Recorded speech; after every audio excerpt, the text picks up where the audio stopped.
Hello friends, welcome back to Lakshya collections. Lakshya கலெக்ஷன்ஸில் இன்றைக்கி ஒரு கஸ்டமருடைய ஆர்டர் தான் வந்து பார்த்துட்ருக்கீங்க. கஸ்டமர் வந்து இந்த மாதிரி கொடி செயின் வந்து கேட்டிருந்தாங்க. முகப்பு வந்து பார்த்திங்க அப்படின்னா இந்த மாதிரி ஸ்பைரல் முகப்பு ஃபுல் ஒயிட்டில் வந்து கேட்டிருந்தாங்க.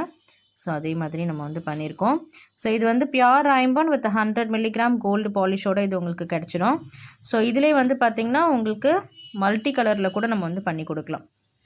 ஸோ பாருங்கள், இந்த மாதிரி வந்து மல்டி கலரில் நம்ம வந்து முகப்பு வச்சுட்டு இந்த மாதிரி வந்து கொடி வந்து பண்ணி கொடுக்குறோம். இதெல்லாம் ஹேண்ட்மேடு 100 மில்லிகிராம் கோல்டு பாலிஷோடு கொடுக்குறோம். இதுக்கு வந்து 1 இயர் கேரண்டி கொடுக்குறோம். கழுத்தை அரிக்கிறது கருப்பாகிறது எந்த பிரச்சனையும் வராது. ஒரு கோல்டு செயின் எப்படி போட்டுக்கிறீங்களோ அதே மாதிரி நீங்கள் போட்டுக்கலாம். இதெல்லாம் வந்து பார்த்திங்கன்னா நம்ம கோல்டு ஒர்க்கு செய்யக்கூடிய ஆசாரிகளை வச்சு செஞ்சு கொடுக்குறோம். ஸோ உங்களுக்கு இது செயின் பர்ச்சேஸ் பண்ணணுன்னா ஸ்க்ரீன்ஷாட் எடுத்து ஆர்டர் வந்து ப்ளேஸ் பண்ணிக்கோங்க. வாட்ஸ்அப் நம்பர் வந்து ஸ்க்ரீனில் கொடுத்துருக்கேன். இந்த செயின்